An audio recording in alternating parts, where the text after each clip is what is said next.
संत मत धारा आपकी सेवा में प्रस्तुत।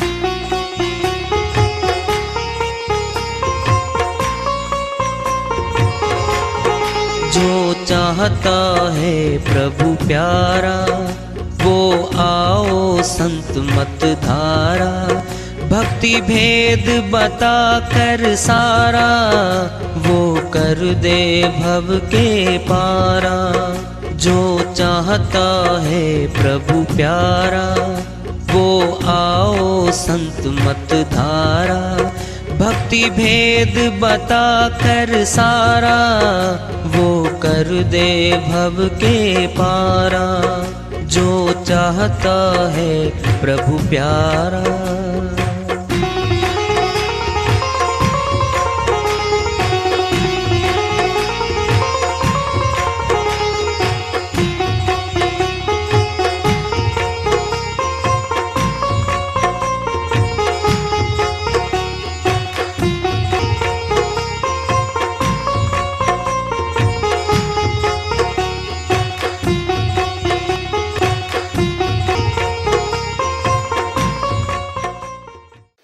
परम पूज्य सदैव स्मरणीय सदगुरु साहिब की जय हो। सतनाम साहिब। आदरणीय सर्व संतों की जय हो। उपस्थित आदर के योग प्रभु प्रेमी एवं जिज्ञासु आत्माओं, हम सभी पूर्ण पिता परमात्मा सभी सृष्टियों के रचनहार कुल मालिक हम सबके जीवन का आधार उनकी महिमा को सुनने के लिए एकत्रित हैं। मेरी सभी से अर्ज है कि मैं कोई जगत गुरु नहीं, कोई महाराज नहीं, कोई महामंडलेश्वर नहीं। मैं केवल सभी संतों की चरणों की धूल हूँ और आपका भक्ति मार्ग में सहायक हूँ। मैं अपनी सीधी साधी टूटी फूटी भाषा में, संदुकड़ी भाषा में भक्ति भेद के गूढ़ रहस्यों को उजागर करने वाले विचार आपके समक्ष रख रहा हूँ। यदि अच्छे लगे अपनाएं, नहीं तो गैर जरूरी समझकर विसार दें। अपना ढूंढ रही है, अपना नहीं पाया इसको कोई भी। जब अपना नहीं पाया बहुत पछताई है ये। फिर कहता है वृद्ध पिता, भाई यहां तो कोई किसी का नहीं पाया, न किसी का कोई हुआ। अपने जीवन का अनुभव बताता है कि मैंने बच्चों को दिया है, मैंने लिया नहीं है कुछ भी, फिर भी मेरे से नाराज और मेरे से मुंह फेर के निकल के चलते हुए।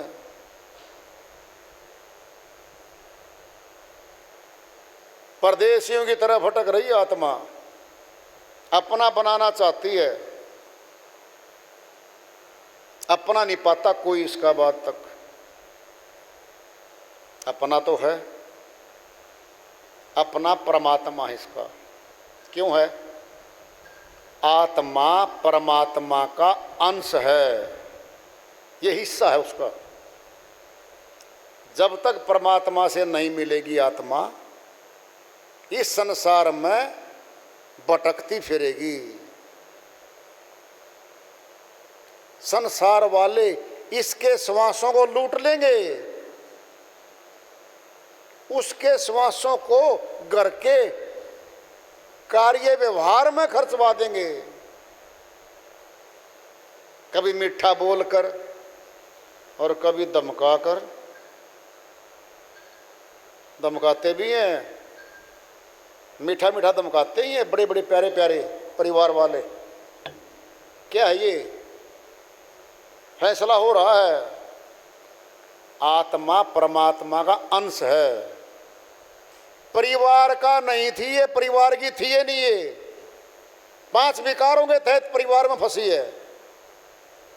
5 विकारों ने गांठ बांध दी इसकी परिवार के अंदर। ऐसे मोह ममता में, जायदादों में, जमीनों में बांध दिया इसको अच्छी तरीके से। बाद में पछताती है। अब पछताए होत क्या जब चिड़िया चुन गई खेत। कर सकता था क्यों नहीं किया अपने वेदी गुरु से हेत। अपने गुरु से क्यों नहीं किया तूने स्नेह? उसको अपना लेता, वो शब्द साधना करता है। तुझे शब्द साधना दी है, केवल वो तेरा है। रोते हुए दुखी लोग सत्संगी भाई गुरु के चरणों में आते हैं, दुख प्रकट करते हैं, अपना सहारा समझ के आते हैं और गुरु दुत्कार दे उनको, कह दे जाओ यहाँ से। कहाँ जाएंगे वो? सारे देवों को छोड़कर, सारी शक्तियों से मुंह मोड़कर वो गुरु के चरणों में आ गए और गुरु उनकी व्यथा नहीं सुने, उनके दुख को नहीं सुने, उनको सांत्वना नहीं दे, उनको शक्ति नहीं दे, फिर कहाँ जाएंगे वो? फिर दया का सागर कैसे बनेगा वो? गुरु दया का सागर होता है, क्योंकि दया के दयालु के साथ उसका संपर्क होता है।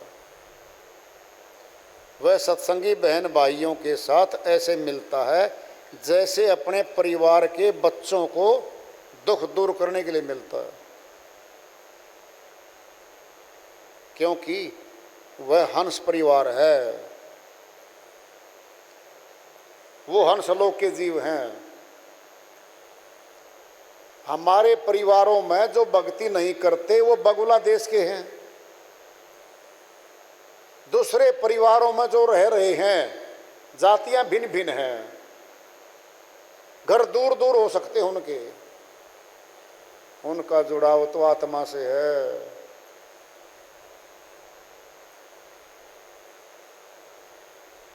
वो गुरु के पास आत्मा के जुड़ाव से आते हैं। आत्मा का जुड़ाव पक्का होता है, पक्का। मन का जुड़ाव कच्चा होता है। स्वार्थ पूरा नहीं हुआ तुरंत मन तोड़ देगा, उससे नेक्स्ट पे ले जाएगा। आत्मा में स्वार्थ नहीं है, प्रेम आत्मा में तो प्रेम की डोरी से जुड़ता है शिष्य। इसलिए मन रूपी काल का बहुत बड़ा पसारा है यहाँ। ये देश काल का है। सारी सुरतियाँ काल ने कर्म की फांस में फंसा के राज्य कर रहा है इन पे।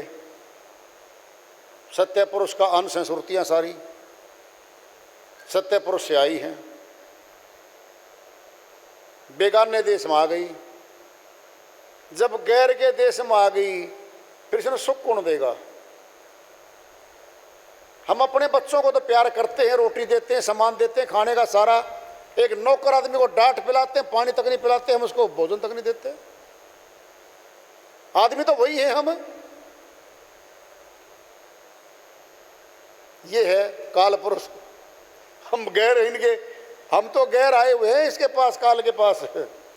गैरों को प्रताड़ित करेगा, राज्य करेगा हमारे ऊपर। कर रहा राज्य तो चल रहा है इसका राज्य तो भाई। स्वामी नित्यानंद जी महाराज की श्री वाणी आ रही है, भजन के माध्यम से है, उसको लेते हैं। स्वामी जी अपनी श्री वाणी में फरमाते हैं, हे बंजारन अखियां खोल, टांडा तेरा किधर चला। हे बंजारन अखियां खोल, टांडा तेरा किधर चला। किधर चला जी किधर चला, टांडा तेरा किधर चला। क्या सोवे गफलत की माती, क्या सोवे उठे जागे सयानी। क्या सोवे उठ जाग सयानी, क्या सोवे उठ जाग सयानी, आगे गारत गोल, आगे गारत गोल है जी, आगे गारत गोल। हे बंजारे ने अखियां खोल, टांडा तेरा किधर चला, किधर चला जी, किधर चला, टांडा तेरा किधर चला।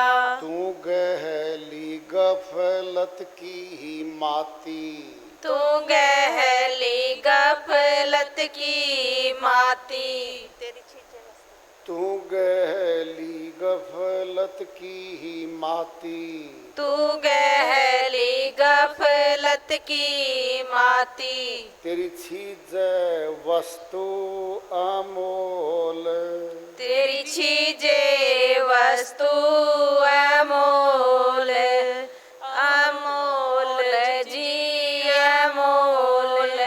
ते बंजारण अखियां खोल, टांडा तेरा किधर चला, किधर चला जी, किधर चला, टांडा तेरा किधर चला। चहु दिस लद लद चले मुसाफिर, चहुं दिस लद लद चले मुसाफिर, मैं थक गई दे दे बोल, मैं थक गई दे दे बोल, दे दे बोल जी, दे दे बोल।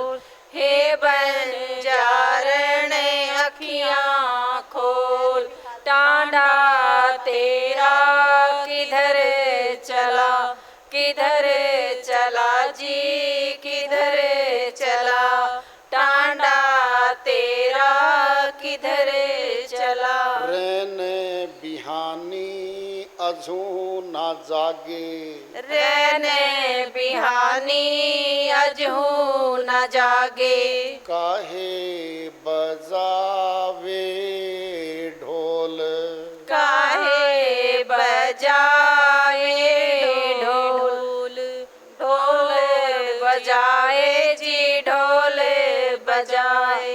हे बंजारण अखियां खोल, टांडा तेरा किधर चला, किधर नित्यानंद महबूब गुमानी, नीतानंद महबूब गुमानी, रंग में रंग झकोल, रंग में रंग झकोल, झकोल जी झकोल। हे बंजारण अखियां खोल, टांडा तेरा किधर चला, किधर चला जी, किधर चला, टांडा तेरा किधर चला। श्री वाणी आई है स्वामी नित्यानंद जी महाराज की, उन्हीं की दया से मेहर से इसको सरल कर लेते हैं, इसका अनुवाद कर लेते हैं। हे बंजारन अखियां खोल, टांडा तेरा किधर चला। एक बंजारा जाति होती है, घुमंतु जाति बोलते हैं उसको। वह एक जगह परमानेंट स्थायी तौर पे नहीं रहते, वह चलते रहते हैं। और उनके पास कोई बैल है, उससे गाड़ी है, घोड़ा है, कई बार खच्चर भी होता है, वो पशु रखते हैं साथ में। और जो बैलगाड़ी है उस पे सारा सामान यानी सारा घर उस गाड़ी में होता है।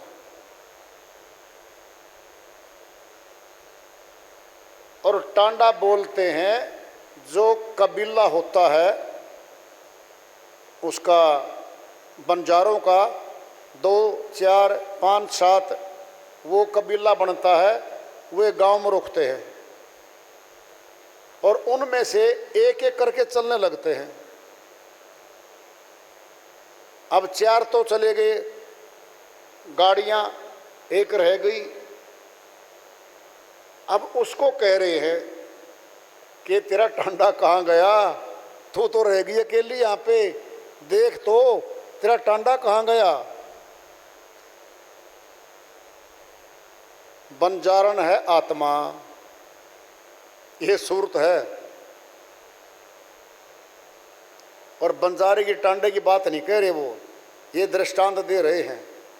हे बंजारण, कौन होता है बंजारा? जो किसी का भी, किसी जमीन का, किसी गांव का, किसी शहर का नहीं होता, न किसी से मोह करता, निर्मोही होता है वो एक तरह से, और चलता जाता है। ये आत्मा ऐसे ही है, ये निर्मोहित होती है लेकिन बाद में होती है। लेकिन टांडा तेरा किधर चला? तेरा परिवार, तेरे दादाजी, तेरे पिताजी कहाँ जा रहे हैं? हे बंजारण आत्मा, सोच तो ले वो कहाँ गए हैं? कहाँ गए वो तेरे जाने वाले, तेरे साथी? नहीं पता। क्या सोवे उठ जाग सयानी, आगे गारत गोल। हरियाणवी भाषा तो है, फिर बड़ी गहरी है, इसमें संत मतों की वाणी भी जबरदस्त आई हुई है। अटपटी वाणियाँ हैं, अपने आप में अलग से हैं, बड़ी गहरी हैं ये। क्या सोवे उठ जाग सयानी, मोह निंद्रा में, हे आत्मा तू क्यों सो रही है? इस देश को, इस परिवार को तू अपना बना बैठी, तू तो बंजारण है, तू यहाँ परमानेंट बैठ गई। क्या सोवे उठ जाग सयानी, हे सयानी जग जा, उठ जा। आगे गारत गोल, आगे 84 तैयार है, गढ़ा है नरक का। कहते ने गारत में मिला दिया सारा धन, यानी खत्म कर दिया। हरियाणवी भाषा का ताना है ये, नहीं पता हो आपको? अरे भाई बेटा, तूने तो सारा ही गारत में मिला दिया, ये विनाश कर दिया, खत्म कर दिया। वो बदले में कुछ नहीं मिला। आगे गारत गोल, हे आत्मा तू कहाँ सोई पड़ी है मोह की निंद्रा में? उठ जा, जग जा। तू गहली गफलत की माती, तेरी चीज वस्तु अमूल। तू गहली गफलत की माती, हे आत्मा तू गफलत में, लापरवाही में, तो इस संसार को, परिवार को, जमीनों को, जायदादों को तो अपना बना बैठी। बनवाया गया तेरे से, सातिर मन ने माया के साथ मिलके पांचों विकारों में तुझे फंसाया गया है। तू गहली गफलत की माती, गफलत कहते ना, कहता ये लड़का जवान है, कहता गफलत में फिर है, ये विवेक नहीं है इसके पास। कोई चालबाज चालाक व्यक्ति लूट लेगा इसको। चालबाज तो मन है, सातिर है, चालाक है। सबके घटों में बैठा है। पता कैसे बैठा है ये, इसी का पता कर लो। अब सुन लो अच्छे से। जब सृष्टि रचना होती है, सत्य पुरुष ने अपनी शब्द शक्ति से ज्योत निरंजन काल पुरुष पैदा किया था 5वें शब्द से। इसने 70 चौकड़ी युग तक भक्ति करी, तपस्या करी, इसको कुछ दिया कि बेजा उसका राज्य ले ले, मानसरोवर का। फिर 70 युग फिर की, फिर इसको अलग से राज्य दे दो मुझे, बात आ रही है। 64 युग फिर किया, कहता है मुझे अब सृष्टि रचना का सारा सामान दे दो। सारा सामान आ गया, सब कुछ आ गया, सुरतियाँ भी आ गई। सारी सुरतियाँ भर दी थी माया देवी में, अष्टंगी में, सब कुछ भर दिया था उसके पास, सब कह दिया था। अब जिस बात को खोजने निकले हो खोज लो। तीनों पुत्रों को पैदा कर दिया, ब्रह्मा विष्णु महेश पैदा हो गए। अष्टंगी को, माया देवी को, अपनी पत्नी को क्या कहता है निरंजन, ये सुन लो। आश्चर्यजनक बात है ये। बहुत साल पहले पढ़ी थी मैंने ये, बहुत साल पहले हो गए हुए, 10, 12, 15 साल पहले, जब स्टार्ट दाखिला हुआ मेरा संत मत में। बड़ी मुश्किल समझ में आया था ये विषय, ये चैप्टर। देखना चैप्टर क्या है यो, मिलवाएंगे इस चैप्टर को श्री गीता में आपके साथ, अच्छे से मिलवा देंगे। सुन लो ध्यान से। कहा, हे अष्टंगी, हे प्रकृति देवी, इन तीनों पुत्रों को मेरा पता मत देना। मैं नहीं मिलूंगा इनको। खोज करते करते कितने ही जन्म लगा दे, इनको मैं नहीं मिलूंगा। क्या बोल रहा देख लो निरंजन, क्या बोल रहा है, मन है ये, क्या बोल रहा है। और हे अष्टंगी, मैं यहीं समा जाऊंगा, मैं सबको देखूंगा, मुझे कोई देख नहीं पाएगा। ये है मन, ये बैठ गया घट में आगे, ये सबको देखता है, सारी सृष्टियों को, सारे परिवारों को, सबको, घट में ही बैठ गया। अब कहेंगे साहिब, जो कोई कहे मैं मन को देखा, उसकी रूप न रेखा, पल पल में ये दिखलाए जो सपने नहीं देखा। कबीर साहिब कहते भाई यही तो निराकार है, ये मन ही निराकार है। कह दिया ना अष्टंगी को कि मुझे नहीं खोज पाएंगे कभी भी, वो बोल देना उनको, मैं नहीं मिलूंगा। जो कोई कहे मैं मन को देखा, उसकी रूप न रेखा, न उसका रूप है, न रंग है, न कोई रेखा है, कैसे देखेंगे। पल पल में वो दिखलाए जो सपने नहीं देखा। युद्ध करवाता है, झगड़े करवाता है, लोगों को मरवाता है, आग लगवाता है, ये सब नष्ट भ्रष्ट करवाता है। ये अंदर बैठा है। सुनना जरा, अब ले लो श्री गीता अध्याय 11 श्लोक 32 में आ जाओ।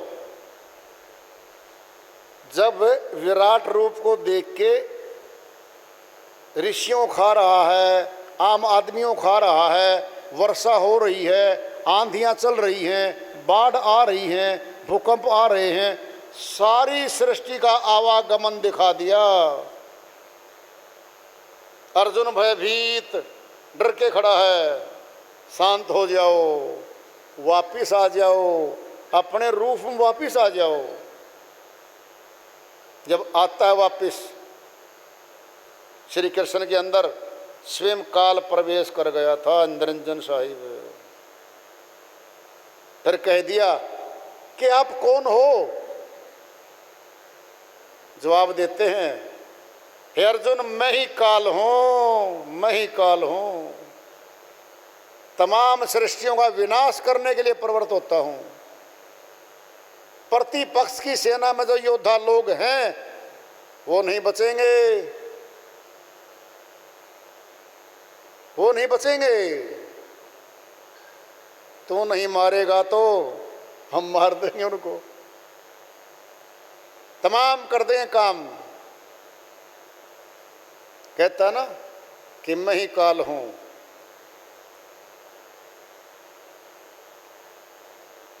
अब आ जाओ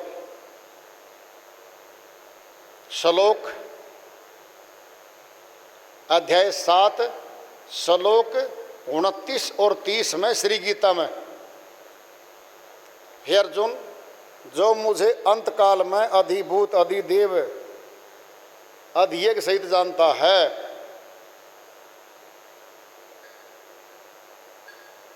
वह मुझे भजता है, और जो मुझे अंतकाल में भी अधियज्ञ सहित जानता है वह मुझे मिलता है।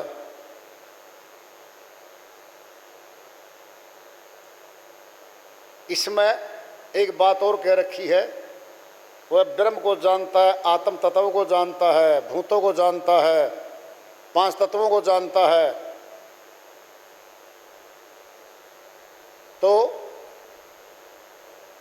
प्रश्न करता है, अब अध्याय 8 श्लोक 1 में श्री अर्जुन प्रश्न करते हैं, हे माधव, वह ब्रह्म क्या है, कर्म क्या है, अध्यात्म क्या है, अधिभूत क्या है, अधिदेव क्या है, अधियज्ञ क्या है? वह जवाब दे रहे हैं, हे अर्जुन, परम अक्षर ब्रह्म है।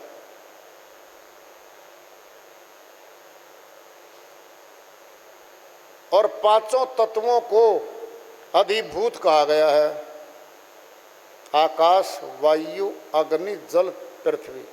इनको 5 भूत भी कहते हैं, महाभूत भी कहते हैं, अधिभूत भी कहते हैं। ये 5। और कर्म करने वाला जो जीवात्मा है, जो करता है, उसे कर्म कहा गया है। अध्यात्म क्या है? आत्मा का दिग्दर्शन ही अध्यात्म है। अधिदेव कौन है? इन 5 तत्वों में सूक्ष्म जो आत्माएं शक्ति छुपी हुई हैं, यही अधिदेव हैं। अधियज्ञ कौन है? हे अर्जुन, इस शरीर में मैं ही अधियज्ञ रूप से स्थापित हूं, मैं ही बैठा हूं। कौन बैठा है? ये मन। हे अर्जुन, अधियज्ञ रूप में मैं ही शरीर में बैठा हूं, तमाम शरीरों में मैं ही तो बैठा हूं। और स्पष्ट करवाना है, करवा लो। श्री गीता अध्याय 13 श्लोक 17 में स्पष्ट करेंगे, ज्योति शाम अपि तत् ज्योति तमसे प्रमुजेते ज्ञानम ज्ञेयम ज्ञानगम्य हृदय सर्वस्य वैशिष्टम। हे अर्जुन, सभी ज्योतियों का भी ज्योति हूं मैं, अर्थात मैं ज्योति स्वरूप हूं। मैं जानने योग्य हूं और तत्व रूप में प्राप्त करने योग्य हूं। अब देखना जरा, हृदय सर्वस्य वैशिष्टम, सबके हृदय में विशेष रूप से मैं ही बैठा हूं। बोलो, मैं ही बैठा हूं। हे अर्जुन, सबके हृदयों में मैं ही बैठा हूं। मन बैठा है।